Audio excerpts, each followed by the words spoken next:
Hi, and welcome back to Never Trust an Atom. Today we're asking, why are so many missions launching to this place this summer?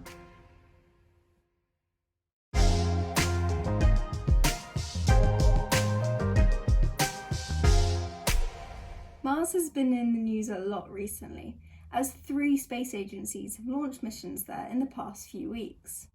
We first had the HOPE mission, which launched from Japan's Tanegashima Space Center by the United Arab Emirates a couple of weeks ago now. It's an orbiter and will study Mars's weather and climate from above. This is really exciting for the UAE as it's their first interplanetary space mission, of probably many more to come, hopefully. And a really cool thing is that its science team is led by a female scientist, Sarah Amiri, and we love to see that. 4 days later, on July 23rd, we had China's 3-in-1 mission, Tianwen. Here it is. It's the first Mars mission to launch an orbiter, rover and lander all at once. It's a big risk for China's first Mars mission, but so far so good. And finally, we have Perseverance, NASA's rover, which launched on July 30th from Kennedy Space Center. It's astrobiology focused, which is really cool. And it's actually the first in a series of missions leading up to a sample return. As Perseverance travels along in Jezero Crater, it will periodically take a sample of the regolith and store it on the surface for a future mission to collect and launch back to Earth. This will allow us to analyse rocks and understand more about Mars and the solar system as a whole in greater detail, as even though we pack on as much equipment and instrumentation as we can onto every Mars mission we launch, the best labs will always be back here on Earth, well, at least for the near future. It also carries Ingenuity, the drone-like helicopter which will conduct the first powered flight on another planet, allowing us to explore Mars from many different angles and look back at the rover to see how it's going. I say powered because back in the mid-80s, Russia launched the Vega probes, which released balloons into the atmosphere of Venus to explore and transmit data back to Earth. Anyway, back to the rover. You may notice that it's very similar to previous Mars missions like Curiosity, and this is simply because it's a design that works, and also because many of the engineers that worked on Curiosity also transferred to Perseverance. And as the old saying goes, if it ain't broke, don't fix it. We also should have seen another mission launch this summer, the Rosalind Franklin ExoMars rover by the European Space Agency, but unfortunately it got delayed, and because of launch windows only occurring roughly every 26 months, we won't see that until 2022. But why is this? Well, we want to get to Mars in a shortest time using as little energy as possible. And this requires using some clever orbital mechanics called a Hohmann transfer. Let's take a look. So here's a rough diagram of the Earth and Mars orbiting the Sun.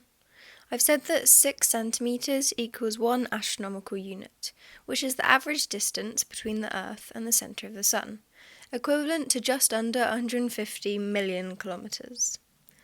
Earth is seen at 0 degrees to the line, and is shown at launch, whereas Mars is shown at the point in its orbit where the mission will reach it a few months later at 180 degrees. So for the spacecraft to reach Mars, it must complete half an orbit. But what is this orbit and how long will it take? To make the maths easier, we're going to make a few assumptions. First, that the Earth and Mars have circular orbits and so travel at constant speeds. In reality, they are slightly elliptical, so travel at different rates at different points in the orbit, as Kepler's second law states that the closer a planet is to the Sun, the faster it moves, and vice versa. We're also assuming that they travel in the same plane, but Mars is actually slightly inclined, which means that the spacecraft would have to travel at an angle away from Earth. If you like this topic, then maybe I'll go into more depth on orbital mechanics in another video, so let me know in the comments. The most efficient path for the spacecraft to take is the Hohmann transfer, which is half of an elliptical orbit, with launch occurring when Earth is at the Hohmann orbit's closest approach to the Sun, perihelion, and reaching Mars at aphelion, the Hohmann orbit's farthest point. It's an ellipse, so it has two foci, which are equidistant from the midpoint. The midpoint is just the centre of the longest diameter or semi-major axis, and one focus will always be the Sun. You can then find the orbit by using these 2 points to draw the ellipse. To find out how long it will take, we need to find the orbital period, which is how long it takes to complete one orbit, which we can find using Kepler's third law. Period squared equals k times the cube of the semi-major axis. Here k is just the constant of proportionality to make the equation work. If we substitute in the values for the Earth in years and astronomical units, we find k just equals 1.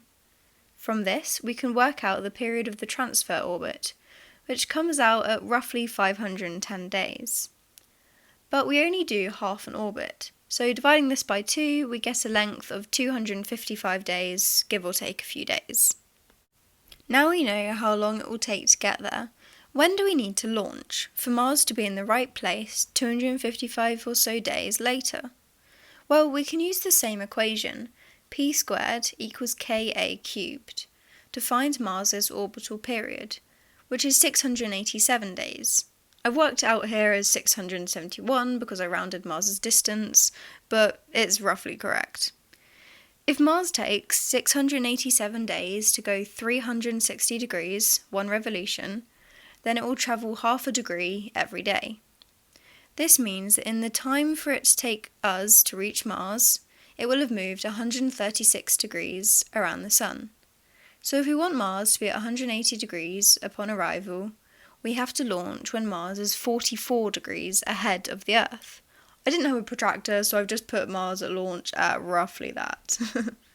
But why can't we just launch directly to Mars from Earth? Why do we have to take this long path? Well, first of all, for the same reason we just had to work out how far Mars moves. If we aim at where Mars was, then by the time we get there it will have moved and we'll have dramatically missed the red planet. It's the same principle taught in PE. When Caitlin threw the ball the first time, she didn't take into account the fact I was running. The second time, she threw it where I was headed, and I caught it. Yay! But surely we can just take that into account and still launch in a straight line? Unfortunately not, without a lot more power. And power requires fuel. Remember when I said that scientists pack on as much equipment as they can? Well, they have a limit as they can't go over a certain mass. This is because more mass requires more fuel, but more fuel has more mass, so more fuel also requires more fuel. It's a fine balance, and the Hohmann transfer allows us to use the least energy, as it only requires 3 boosts. One to launch it off Earth, one to push it out of Earth's orbit and onto the Hohmann transfer trajectory, and a final one when it reaches Mars to enter Martian orbit.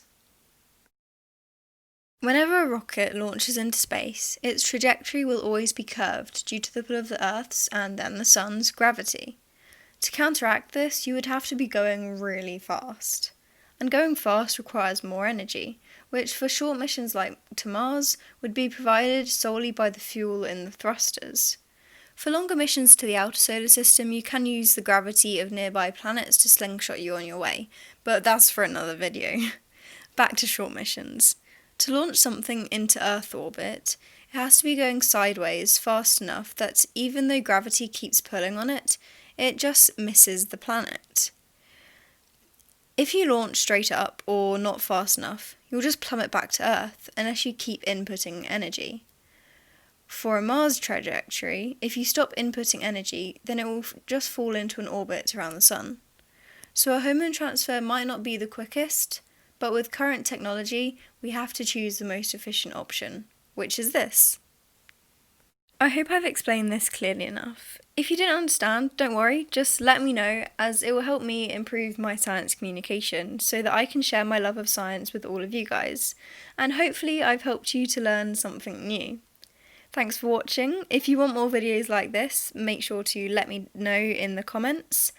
And please like and subscribe, and I'll see you guys soon. Stay curious!